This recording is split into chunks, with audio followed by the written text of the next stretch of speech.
दूर गांव में आपको पढ़ने जाना होता था ग्रुप के साथ। अब पेरेंट्स तो भेज देते थे कि हाँ 10-20 लड़के जा रहे हैं, इन्हीं के साथ आप भी चले गए, और बीच रास्ते से आप खेतों में चले गए, दिन भर खेतों में बिताया। जब शाम को वो पूरी टोली स्कूल से आ रही है, उसी टोली में आप शामिल हो गए और घर पहुंच गए कि आज स्कूल में पढ़ के आ गए। मेरा मानना 40% 50% के करीब सिविल सर्विसेज में जो सेलेक्ट होते हैं वो बच्चे ग्रामीण परिवेश के होते हैं। और ग्रामीण परिवेश में भी ऐसा नहीं है कि उनकी फैमिली फाइनेंशियली बहुत ज़्यादा स्ट्रॉन्ग हो, अच्छी फैसिलिटीज़ में जिस बच्चे की परवरिश हुई है उससे ज़्यादा चांसेस होते हैं जो एक डिसएडवांटेज कंडीशन से जो बच्चा आता है उसके सेलेक्ट होने के। जो डिफ्रेंशिएट करती है चीज़ वो है हार्ड वर्क और सिंसियरिटी, रेगुलरिटी। अगर आप रेगुलर हार्ड वर्क करते रहिए तो मंजिल जरूर है।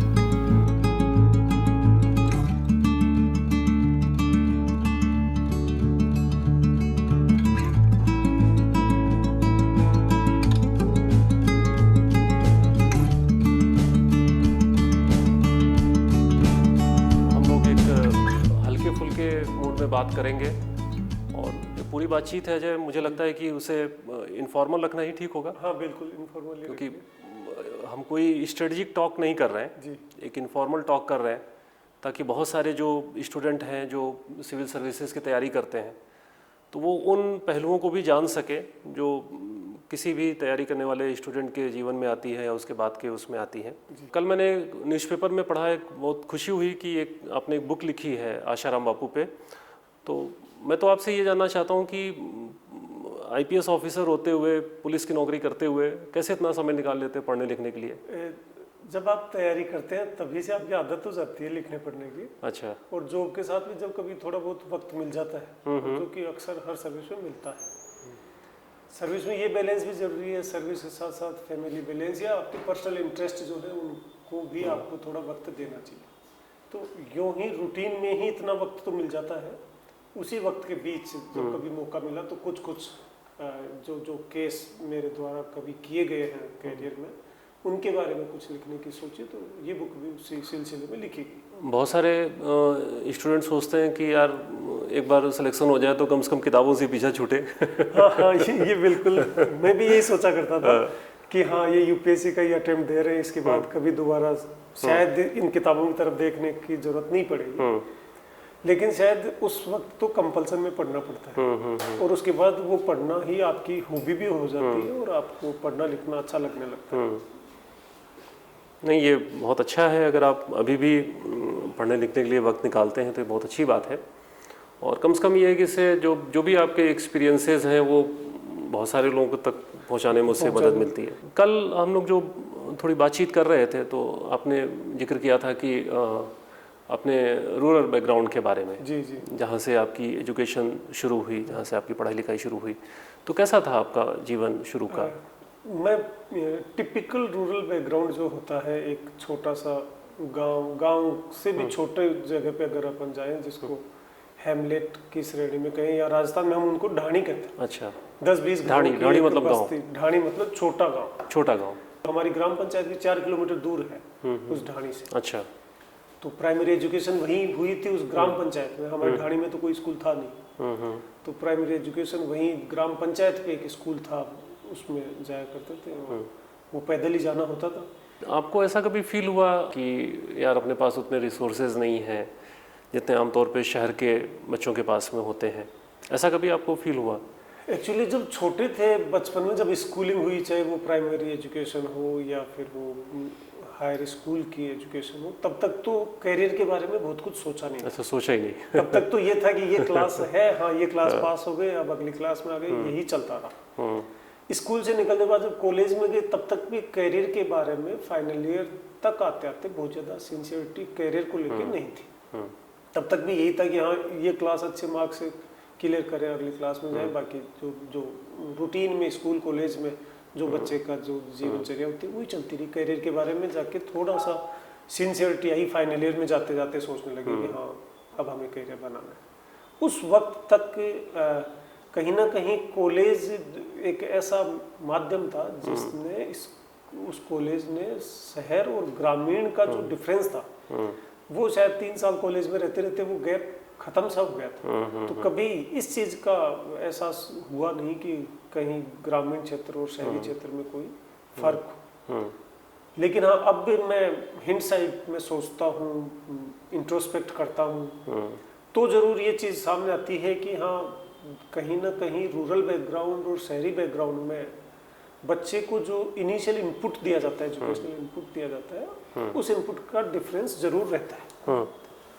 बट उस डिफरेंस को भी ग्रामीण अंचल का जो बच्चा है वो बिल्कुल खत्म कर सकता है। उस डिफरेंस को अगर वो थोड़ी सी, उसको थोड़ी एक्स्ट्रा मेहनत, शहरी बच्चे से थोड़ी सी एक्स्ट्रा मेहनत उसको करनी पड़ेगी। और जैसा परिवेश है ग्रामीण क्षेत्र का, जैसा एनवायरनमेंट में उसका जीवन चलता है, तो रूटीन में ही ग्रामीण क्षेत्र के व्यक्ति को थोड़ा स्ट्रगल शहरी क्षेत्र वाले बच्चे से ज्यादा करना पड़ता है। तो ऐसे में उसको स्ट्रगल करने की हैबिट हो जाती है। ये तो आपने सही हैबिट कहा। के चलते वो जो गैप है, वो गैप अपने आप ही खत्म होता चला जाता है। नहीं, ये तो मैंने भी फील किया है।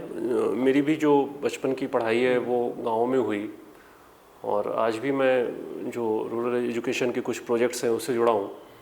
तो मैं देखता हूँ कि जो गांव के जो बच्चे हैं वो ज़्यादा हार्डी हैं जी, ज़्यादा हार्डी हैं, और शायद विपरीत परिस्थितियों में उनकी काम करने की क्षमता ज़्यादा है। मैंने खुद देखा है गांव के बच्चों को कि जैसे शहर में होता है कि भाई शहर में बच्चे हैं तो उनका एक सेपरेट रूम है, उनकी एक स्टडी टेबल है। जो आजकल के जो संपन्न जो माँ बाप हैं वो उनके लिए एक अलग से कमरा डेकोरेट करा देते हैं कि भाई ये तुम्हारा स्टडी रूम है। गांव में तो मैंने देखा कि बच्चों का कोई सेपरेट ना तो रूम होता है, इवन स्टडी टेबल नहीं होती है। सर, स्टडी टेबल और सेपरेट रूम तो बहुत दूर की बात है। आज तो फिर भी शहर और गांव में जो डिफरेंस है थोड़ा कम हुआ है। जब मैं कॉलेज में पहुंचा था तब मेरे गांव में पहली बार इलेक्ट्रिसिटी आई थी। तब तक हमारे गांव में बिजली भी थी नहीं। तो शहरों में तो उस वक्त भी बिजली थी, अलग से उसकी स्टडी टेबल भी होगी, टेबल लैंप भी होगा। बट ग्रामीण क्षेत्र में तो मतलब उसकी कल्पना ही नहीं कर सकते थे उस वक्त कि आपका अलग से कोई रीडिंग रूम होगा या अलग से कोई स्टडी टेबल होगी। ये कल्पना से बाहर था।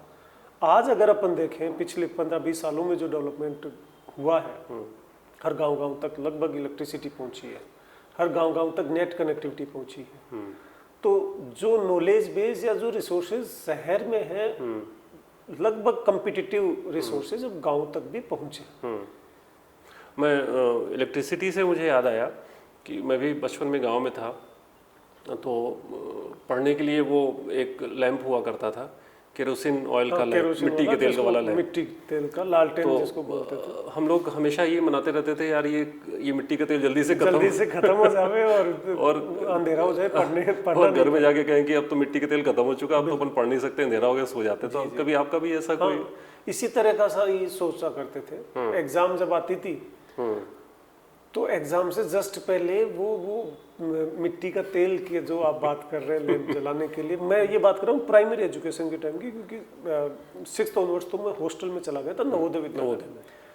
बट मेरे जो परिवारजन थे, उस गांव में रहने वाले जो दूसरे लोग थे, उनको मैंने 12th तक, यहाँ तक कि कॉलेज तक देखा है कि वो एग्जाम नज़दीक आती थी तब उस लैंप को संभालते थे। और उस दिन वो लाने जाते थे ये केरोसिन तेल, तो वो मिट्टी का तेल मिलता नहीं था मार्केट में। तो वो खुश हो जाता था कि हाँ ठीक है, 2 दिन और मेरा लैंप जलेगा नहीं, मेरे को रात में पढ़ना नहीं पड़ेगा। नहीं, बहुत अच्छे अनुभव होते हैं वो गांव के। कभी ऐसा भी हुआ कि जैसे अपन भी करते थे कि स्कूल पढ़ने जा रहे हैं, घर से तो बोल दिया ग्रुप में जा रहे हैं 5-7 लोग, रास्ते में कहीं आम का पेड़ देखा, कहीं कोई तालाब देखा, तो पता चला दिन भर आम तोड़ते रहे, तालाब में जाके नहा लिया और फिर घर आके बोल दिया कि हाँ हो गई पढ़ाई। बिल्कुल ऐसा अनेक बार हुआ है, क्योंकि आप छोटे बच्चे रहते हो, दूर गांव में आपको पढ़ने जाना होता था ग्रुप के साथ। अब पेरेंट्स तो भेज देते थे कि हाँ 10-20 लड़के जा रहे हैं, इन्हीं के साथ आप भी चले गए। और बीच रास्ते से आप खेतों में चले गए, दिन भर खेतों में बिताया, जब शाम को वो पूरी टोली स्कूल से आ रही है, उसी टोली में आप शामिल हो गए और घर पहुंच गए कि आज स्कूल में पढ़ के आ गए। बहुत सारे बच्चे मेरे साथ वाले भी ऐसा करते थे। नहीं, मैं तो इसलिए भी इन बातों की चर्चा कर रहा था क्योंकि मैंने भी देखा है, जब मैं जो सिविल सर्विसेज की जो तैयारी करने वाले जो स्टूडेंट्स हैं, जब मैं उनसे बात करता हूँ तो बहुत सारे बच्चे ऐसा कहते हैं कि सर मैं तो गांव का हूँ, मेरे पिताजी किसान हैं, मेरे पास उतने रिसोर्सेज नहीं हैं, तो मैं तो आईएएस के बारे में सोच भी नहीं सकता, आईपीएस बनने के बारे में सोच भी नहीं सकता। तो ये जो सोच है, ये सोच बड़ी गलत है। ये गलत है। अगर वो इस तरह का सोच के अपने आप को डिमोटिवेट करना है, या यूँ जाए कि लड़ाई लड़ने जा रहे हैं, उससे पहले ही हार मान ली कहीं भी। क्योंकि जिस बैकग्राउंड से मैं आया हूँ, इसी तरह के बैकग्राउंड से बहुत सारे बच्चे, मेरा माने 40% 50% के करीब सिविल सर्विसेज में जो सेलेक्ट होते हैं, वो बच्चे ग्रामीण परिवेश के होते हैं। और ग्रामीण परिवेश में भी ऐसा नहीं है कि उनकी फैमिली फाइनेंशियली बहुत ज़्यादा स्ट्रॉन्ग हो, बड़ा नॉर्मल सा फैमिली, जिनका कुछ बच्चे तो हमारे साथ के, मेरे बाद के सालों में भी सेलेक्ट हुए हैं, मैंने देखे, जिनका रूरल बैकग्राउंड होने के साथ साथ फाइनेंशियल स्थिति भी बड़ी कमज़ोर थी। लेकिन वो बच्चे भी वहीं आके compete करते हैं, सिटीज़ में आते हैं, जब सिविल सर्विसेज की वो तैयारी करते हैं, तो वो फाइनेंशियल इशू या रूरल बैकग्राउंड वो कभी आड़े नहीं आएगा। मेरा ये भी मानना है, बहुत सारे बच्चे मैंने ऐसे देखे जो सिविल सर्विसेज की प्रिपरेशन कर रहे हैं, तो वो इंटेलेक्चुअल लेवल पे एक लिमिट वो क्रॉस किए हुए होते हैं। ऐसे में कई बच्चों ने अपने आप को सेल्फ फाइनेंस भी किया है कि दिन में 1 घंटा किसी दूसरे बच्चों को उन्होंने ट्यूशन पढ़ा दिया, वहाँ से कुछ अर्निंग किया, उससे वो अपना जहाँ कहीं भी शहर में रह रहे हैं, चाहे वो रूम रेंट पे लेके रह रहे हैं, उसको चुकाया। मतलब उसके जो डेली के जो खर्चे हैं वो उससे भी निकालते हुए मैंने कई बच्चों को देखा। नहीं तो ये मेरे ख्याल से जो भी लोग हमारी बातचीत को देख रहे हैं, और ख़ासतौर पे ऐसे जो स्टूडेंट्स हैं, तो उन्हें भी ये समझना चाहिए कि जो सोशल या इकोनॉमिक जो बैकग्राउंड है, या जो आप कह सकते हैं जो फैमिली बैकग्राउंड है, तो वो मायने नहीं रखता। वो मायने नहीं रखता अगर उनके अंदर ये विल है जी। और मेरे माने विल होने के साथ ये जो इकोनॉमिक बैकवर्डनेस कहें या फाइनेंशियल रेस्ट्रिक्शन कहें, साथ ही साथ रूरल परिवेश की वजह से कोई सोचे कि ये हिंड्रेंस है, वो हिंड्रेंस नहीं, वो अपॉर्चुनिटी है, वो उसको एक एडेड एडवांटेज है। क्योंकि वीक फाइनेंशियल पोजीशन और रूरल बैकग्राउंड की वजह से उस बच्चे को स्ट्रगल करने की एक नेचुरल टेंडेंसी उस बच्चे में आ जाती है। और जो सिविल सर्विसेज है, वो सिविल सर्विसेज मेरा ही मानना है कि ये एवरेज मेंटल फैकल्टीज हो, दिमाग एवरेज हो, और मेहनत करने की कैपेसिटी एक्स्ट्रा ऑर्डिनरी हो, उसका सिलेक्शन पक्का होता है। मतलब मेहनत एक्स्ट्राऑर्डिनरी हो और भले ही एवरेज, हाँ, लेकिन मेहनत करने की कैपेसिटी एक्स्ट्रा ऑर्डिनरी होनी चाहिए। नहीं ये सही है। और मैंने भी देखा है कि कंसिस्टेंसी हो, पेशेंस हो, मेहनत तो सबसे बड़ी चीज़ है ही है। तो अगर ये चीज़ें हैं तो चीज़ें बहुत आसानी के साथ निकल जाती हैं। और ये चूंकि जिस बैकग्राउंड से मतलब डिसएडवांटेज्ड कंडीशंस में जो बच्चा पला बड़ा है, उसमें स्ट्रगल करने की, मेहनत करने की कैपेसिटी नेचुरली ज़्यादा बन जाती है ओवर द ईयर। तो वो बजाय जो अच्छी फैसिलिटीज़ में जिस बच्चे की परवरिश हुई है, उससे ज़्यादा चांसेस होते हैं जो डिसएडवांटेज कंडीशन से जो बच्चा आता है उसके सेलेक्ट होने के। नवोदय आपने जिक्र किया, नवोदय मैंने भी सुना है नवोदय के बारे में काफ़ी कुछ, तो कैसा माहौल मिला आपको? नवोदय विद्यालय मेरा ये मानना है, आज़ादी के बाद से अगर एजुकेशन सेक्टर में कोई एक बड़ा डेवलपमेंट हुआ है ग्रामीण परिवेश के बच्चों को उभारने का, तो सबसे बड़ा जो है वो नवोदय के मार्फत हुआ है। और इससे रिजल्ट भी बहुत अच्छा है। बहुत सारे बच्चे इसमें यूपीएससी में निकले हैं, कई सिविल सर्वेंट निकले हैं 2003 ऑनवर्ड्स। हमारा पहला बच्चा 2003 में निकला। उसके बाद से लगातार हर साल काफ़ी संख्या में बच्चे निकल रहे हैं। और पिछले कुछ सालों से, करीब पिछले 15 साल से रुझान सिविल सर्विसेज की तरफ इन बच्चों का हुआ है और बहुत अच्छे रिजल्ट्स बच्चों ने दिए। तो जैसे आमतौर पे एक ये धारणा होती है कि सरकारी स्कूल है तो पढ़ाई नहीं होती है, ऐसा नवोदय में नहीं रहा। ऐसा नहीं रहा।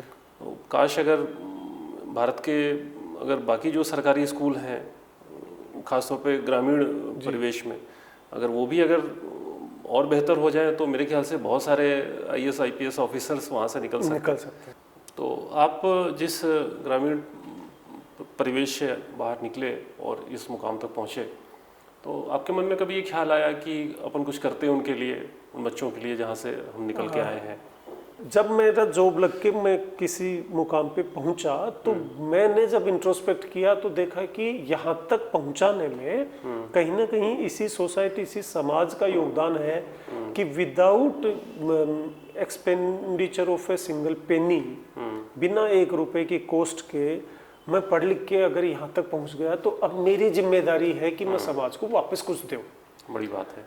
तो इसके तहत फिर जो भी प्रयास हो सकता है, एक प्रयास तो ये किया कि मैं जिस स्कूल से पढ़ा वहाँ की हमने एक स्कूल एल्यूमिनी बनाई और उस एल्यूमिनी के मार्फत हम रेगुलर एल्यूमिनी की मीटिंग करते हैं, स्कूल में जाते हैं, उन बच्चों के लिए कैरियर काउंसलिंग के सेशन रखते हैं, बच्चों से 1-to-1 इंटरेक्ट करते हैं।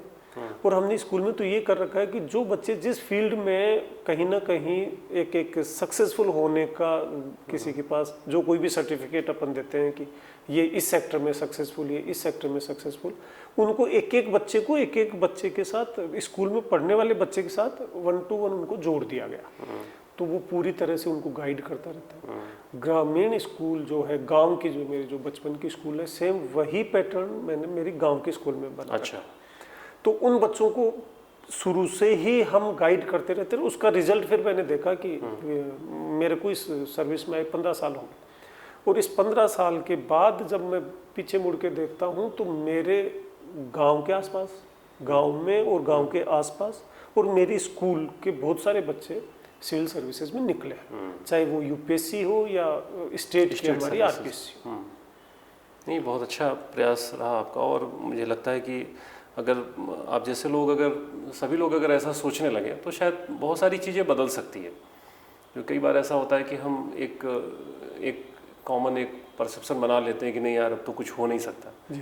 लेकिन कई बार होता है कि छोटे छोटे अगर प्रयास किए जाए उसके अच्छे नतीजे भी आते हैं, बहुत अच्छे, और बहुत सारे लोगों के लिए एक मोटिवेशन भी होता है कि चलो हम भी कुछ ऐसा करते हैं। तो आईएएस बनने का ख्याल कब आया? इंजीनियरिंग करके मैंने जॉब कर रहा था। अच्छा, जॉब किया आपने? HCL इन्फो सिस्टम में जॉब किया। HCL इन्फो सिस्टम में मैं एक बार IIT दिल्ली गया, वहाँ हमारे कंपनी के कुछ कंप्यूटर्स का एक नेटवर्क हमने बनाया हुआ था, उनमें कहीं कोई मिस्टेक आ गई। तो वहाँ जब गया तो IIT के बगल में ही एक छोटी कॉलोनी थी, वो कंप्यूटर को थोड़ा ठीक वीक करके जब उस कॉलोनी में चाय पीने के लिए पहुंचा तो वहाँ देखा कि बहुत सारे बच्चे यही यूपीएससी की तैयारी कर रहे हैं। वहाँ उन बच्चों से कुछ देर इंटरेक्ट किया तो पता लगा कि ये कोई जॉब छोड़ के बैठा है, यूपीएससी की तैयारी कर रहा है, कोई IIT से था, कोई IIM से था, कोई मल्टीनेशनल कंपनी छोड़ के ये तैयारी कर रहा था। उससे पहले तक मुझे बहुत ज़्यादा इस तरफ जाने के बारे में विचार नहीं किया था। अच्छा। तो जब उनसे मिला और उस वक्त फिर मैंने देखा कि जो जॉब या जिस कंपनी में मैं जिस लेवल पे काम कर रहा हूँ उससे कहीं बेहतर अपॉर्चुनिटीज़ इधर है, तभी शायद मेरे से बेहतर जॉब करने वाले लोग वो जॉब छोड़ के इधर आए होंगे, तब तक इतनी समझ थी। तो उस दिन मैंने ये तय किया कि मैं ये जॉब छोड़ के मुझे यूपीएससी की तैयारी करनी चाहिए, लेकिन मैं इमीडिएट नहीं छोड़ पाया। इमीडिएट नहीं छोड़ पाने की वजह यही रही कि अगर उस वक्त दिल्ली जैसी जगह में विदाउट जॉब और विदाउट फैमिली के फाइनेंशियल सपोर्ट के वहाँ रह पाना भी अपने आप में सर्वाइव करना ही मुश्किल था।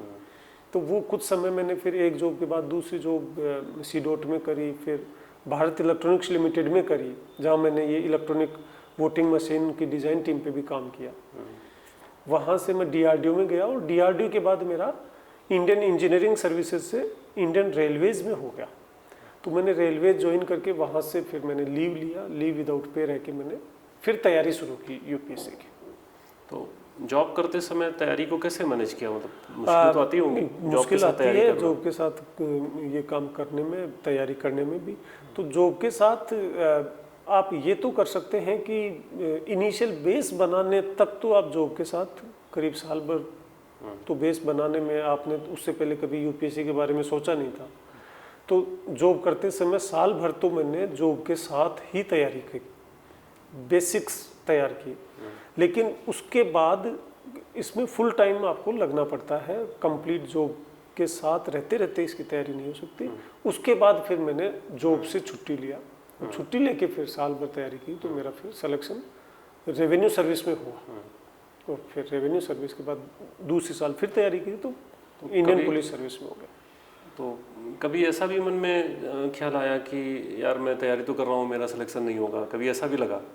हाँ, जब इस तरह के कम्पिटिटिव माहौल में जहाँ आसपास जो बच्चे तैयारी कर रहे होते हैं उनमें आप एक फेल्योर का जब रेशियो देखते हो तो करीब सक्सेस रेशियो 1 से 2% का रहता है, बाकी तो लोग अनलक्की रह जाते हैं। तो आपके मन में भी ये ख्याल आना तो बड़ा लाजमी है। मेरे भी दिमाग में कई बार ये आता था कि अगर नहीं हुआ तो। उस वक्त मैं अपने आप को मोटिवेट करता था उस बंदे से कंपेयर करके जिसका सिलेक्शन हो रखा है, क्योंकि आपको इसकी तैयारी जब आप करने लगते हो तो कम से कम एक ऐसा एनवायरनमेंट या ऐसा सर्किल में तो आपको रहना पड़ेगा जहाँ कुछ सक्सेसफुल कैंडिडेट को भी आप जानने लगते हो, कुछ फेल हो रहे हैं उनको भी जानने लगते हो। तो मैं हमेशा ये देखता था कि जो कैंडिडेट सक्सेसफुल हो गया, जिसका सिलेक्शन हो गया, मैं उससे कहाँ कम हूँ। और फिर जब कंपेयर करने लगता था तो मन में तसल्ली देता था कि नहीं मैं उससे तो बेहतर हूँ, और वहाँ से फिर वो किक मिलता था कि नहीं जब मेरे साथ वाले का सिलेक्शन हो सकता है तो सिलेक्शन मेरा भी होगा। ये जो ये फैक्टर था वो मुझे हमेशा मोटिवेट करता था। नहीं, मैं जैसे देखता हूँ जब मैं बहुत सारे स्टूडेंट से इंटरेक्ट करता हूँ तो मुझे लगता है कि एक बहुत बड़ा चैलेंज है कि तैयारी के दौरान अपने आप को मेंटली या इवन मैं यहाँ तक कहता हूँ कि फिजिकली भी फिट रखना। जी जी। क्योंकि अगर आप मेंटली और फिजिकली फिट नहीं हैं तो ये जो एक बहुत लंबी प्रक्रिया है सिविल सर्विसेज एग्ज़ाम की, तो उसमें बहुत मुश्किलें आती हैं। और कई बार मैंने देखा है कि स्टूडेंट ने प्री दिया, पहले अटेम्प्ट में दिया, दूसरे में दिया, प्री नहीं निकला या मेंस निकला, फाइनल सिलेक्शन नहीं हुआ, तो फिर वो बहुत ज़्यादा तनाव में आ जाते हैं, बहुत ज़्यादा डिप्रेशन में आ जाते हैं। अच्छा, चूँकि आप एक ऐसे कॉम्पिटिटिव इन्वायरमेंट में हैं कि जहाँ आप अपने डिप्रेशन को किसी के साथ बहुत खुल के शेयर भी नहीं कर सकते, है ना। ऊपर से फैमिली की एक्सपेक्टेशंस भी होती हैं कि भाई दिल्ली में रह के तैयारी कर रहा है, जयपुर में रह के तैयारी कर रहा है, इलाहाबाद में रह के तैयारी कर रहा है, तो इस तरीके की एक्सपेक्टेशंस होती है कि यार घर से कब तक पैसे लेते रहेंगे जी। तो ये कैसे, मतलब आपने कैसे इन चीज़ों को बैलेंस किया? इसमें एक चीज़ तो है, मेंटल फिटनेस और फिजिकल फिटनेस दोनों रहनी ज़रूरी है, तभी आप कंसंट्रेटेड होके तैयारी कर पाओगे। तो शुरू से ही वो ये नवोदय विद्यालय स्कूल से ही आदत थी, सवेरे सवेरे हमें कुछ फिजिकल एक्सरसाइज भी कराया करते थे, तभी से वो बचपन से आदत थी। तो तैयारी के दौरान भी सवेरे 1 घंटे करीब कुछ देर दौड़ना, जॉगिंग करना, फिर कुछ एक्सरसाइज करके तो अपने आप को फिट रखा। इसके बाद आता है मेंटली आप अपने आप को कैसे मोटिवेटेड रखो।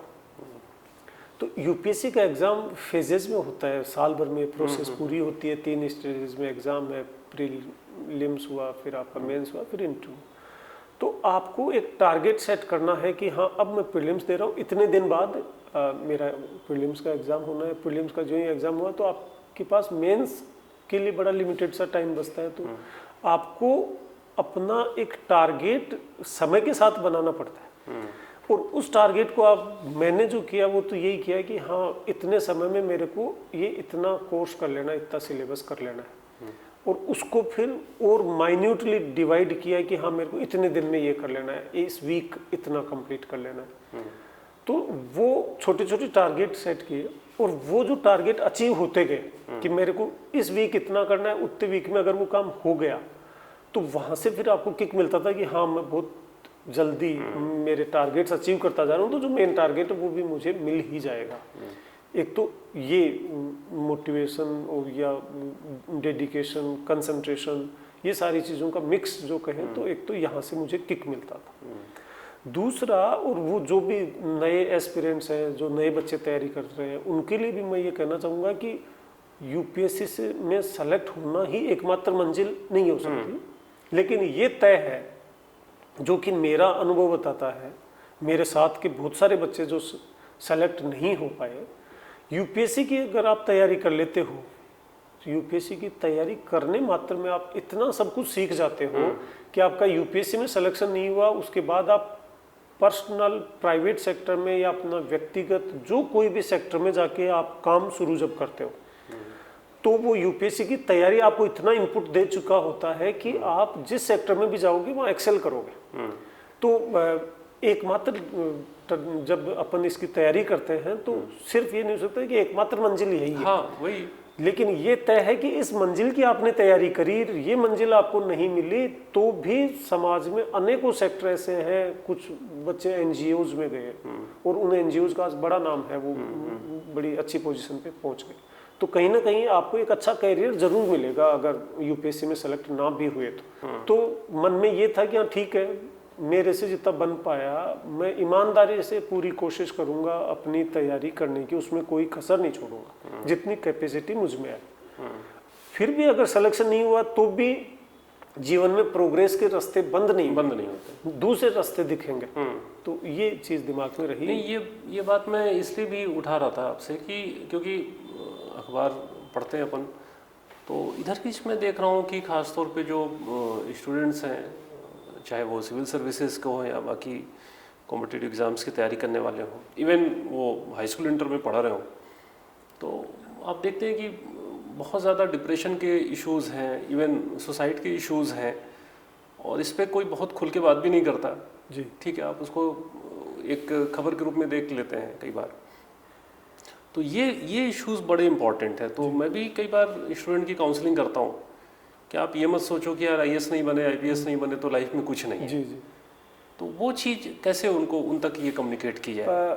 इसमें एक तो कभी भी पीयर ग्रुप के प्रेशर में न तो बच्चे को आने की जरूरत होनी चाहिए। हर क्या इंडिविजुअल पर्सनालिटी है, दो पर्सनालिटीज को आपस में कंपेयर नहीं किया जा सकता। दूसरा, पेरेंट्स को भी अपने बच्चे पे पीयर प्रेशर नहीं डालना चाहिए।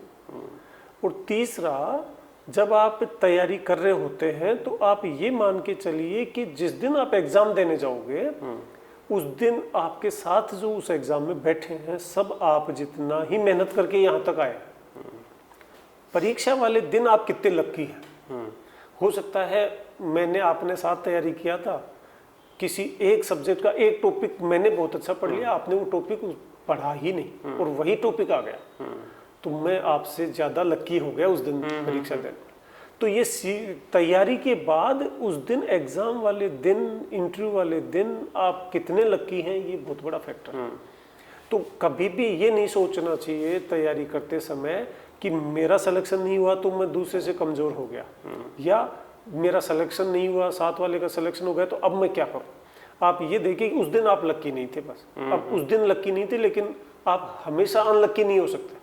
अगली बार फिर तैयारी करेंगे तो अगली बार फिर सिलेक्शन होगा। नहीं, जैसे मैं तो एक रफ कैलकुलेशन करके कई बार कहता हूँ कि जैसे मान लीजिए अप्रॉक्स 10 लाख के आसपास लोग हैं जो हर साल सिविल सर्विसेज के लिए तैयारी में जाते हैं या एग्ज़ाम देते हैं, और उसमें अगर मैं मान लूँ कि करीब 1 लाख लोग होंगे जो जिन्हें आप कह सकते हैं कि वो डिज़र्विंग कैंडिडेट होंगे, लेकिन जो फाइनल सिलेक्शन हो रहा है वो लेस देन 1000 है जी।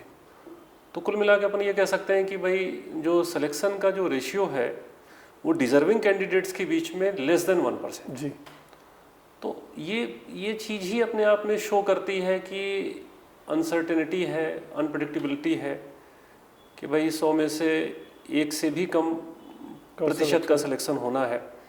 तो बाकी स्टूडेंट्स को ये सोचना पड़ेगा कि वो किसी से कम नहीं है। अगर वो सेलेक्ट नहीं हो रहे तो उनके अंदर ना तो प्रतिभा की कमी है, ना तो मेहनत की कमी है। हाँ, वो एक प्रोसेस है, जिस प्रोसेस के चलते ऐसा हो रहा है जी। तो अगर वो उस जो उनकी जो जिस भावना से उन्होंने तैयारी की, मुझे लगता है कि जितनी मेहनत से कोई स्टूडेंट आईएएस की तैयारी करता है, उतनी मेहनत से अगर वो जीवन में 3 साल किसी भी क्षेत्र में काम कर ले तो वो एक्सेल करेगा, कहाँ से कहाँ चला जाएगा, कहीं से कहीं। तो अच्छा, इधर तो फिर भी लिमिटेशन है। हाँ, सही है। आप यूपीएससी की तैयारी करके सेलेक्ट होके एक ब्यूरोक्रेट बन गए, तो with in the 4 corners of the procedure laid down in that department आपको वही काम करना होगा। तो आपको एक्सेल करने की भी एक लिमिटेशन है। बट आपका सिलेक्शन नहीं हुआ, लेकिन आपका कैलिबर और आपकी इंटेलिजेंसी, तो मेहनत करने की, हार्ड वर्क करने की कैपेसिटी जो सेलेक्ट हुआ है उस जितनी ही आपकी है, उतनी मेहनत फिर आप जब किसी भी सेक्टर में प्राइवेट में करते हैं तो स्काई इज द लिमिट पहुंचने की।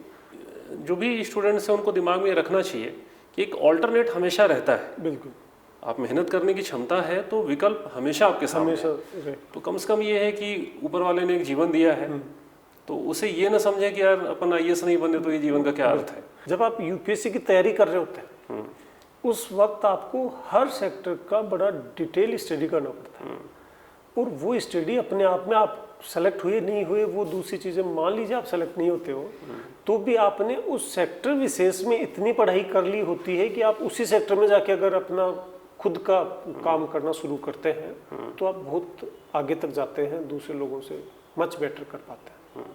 तो आप तैयारी करते रहिए, इसमें सिलेक्शन हो नहीं हो वो अलग इशू है। अगर नहीं होगा तो आप ये जरूर मान के चलिए कि इतनी ही मेहनत आप आगे भी करते रहो तो आपको इससे बेहतर मंजिल मिलेगी। नहीं, मुझे लगता है कि जो हमारी एक ये इनफॉर्मल सी जो बातचीत है उसमें जो भी स्टूडेंट्स हमें देखेंगे तो उन्हें भी एक मोटिवेशन भी मिलेगा, और मोटिवेशन से ज़्यादा उन्हें कहीं ना कहीं से उन रियलिटीज़ के बारे में भी पता चलेगा कि कैसी भी कंडीशन हो उससे घबराना नहीं है अपने को, उससे बाहर निकलना है, और रास्ते कभी बंद नहीं होते हैं। ठीक है, हो सकता है कि आप इस रास्ते से आगे ना बढ़ें तो कोई और रास्ता होगा जिससे आप आगे बढ़ सकते हैं और जीवन में वो सब कुछ हासिल कर सकते हैं, आप वो सब कुछ कर सकते हैं जो आप करना चाहते हैं। बिल्कुल। और जब कोई चीज़ से आप आगे निकल जाते हो तो फिर आपको लगता है यार चलो ये बेहतर हुआ कि मैं आज यहाँ पे आ गया। वो तो लाइफ के फेजेस हैं, लाइफ के फेजेस है और वो चलते रहते हैं।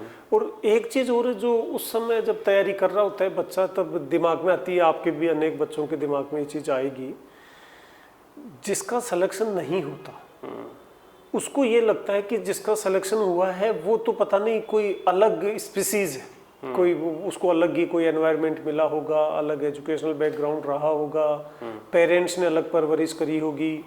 इस तरह का सा दिमाग में रहता है कि जिसका सिलेक्शन होता है वो कुछ अलग है, कुछ उसमें कुछ अलग खासियत है, और मेरा सिलेक्शन नहीं हुआ तो मैं इनसे बहुत कमज़ोर हूँ या इनसे अपनी प्रतिभा में कमज़ोर हूँ। इस तरह का कभी मत सोचिए, क्योंकि जिसका सिलेक्शन हुआ है वो भी आप ही के बैकग्राउंड जैसे मिलते जुलते बैकग्राउंड से आया है। फर्क सिर्फ उस एक एग्जाम का है कि उस दिन एग्जाम देते समय उसने मेहनत करी थी, वो लकी था कि वो क्लिक कर गया और वो सेलेक्ट हो गया। आप सेलेक्ट नहीं हुए, बस फर्क उस एक एग्जाम का ही था, वो भी आप ही जैसे बैकग्राउंड से आया है। जनरली जो सेलेक्ट हो रहे हैं उसमें 50% से ज़्यादा बड़े हम्बल बैकग्राउंड से आते हैं। तो सिलेक्शन होने के बाद अचानक से लगने लगता है इसका सिलेक्शन हो गया, मेरा नहीं हुआ। फर्क कहीं भी प्रतिभा का कोई फर्क नहीं होता, सिर्फ और सिर्फ जो मैंने पूर्व में कहा, जो डिफ्रेंशिएट करती है चीज़ वो है हार्ड वर्क और सिंसियरिटी, रेगुलरिटी। अगर आप रेगुलर हार्ड वर्क करते रहे तो मंजिल जरूर मिलती है। चलिए, बहुत बहुत धन्यवाद। Thank you so much. Thank you so much. और काफ़ी अच्छा लगा, और फिर कभी बैठेंगे और बहुत सारी बातें करेंगे और स्टूडेंट तक पहुंचाने की कोशिश करेंगे। और ये एक अच्छा जरिया है यूट्यूब, जिसके माध्यम से हम लोग ये चीज़ें उन तक पहुंचा भी सकते हैं। बहुत अच्छा लगा आपसे बात करके। Thank you so much.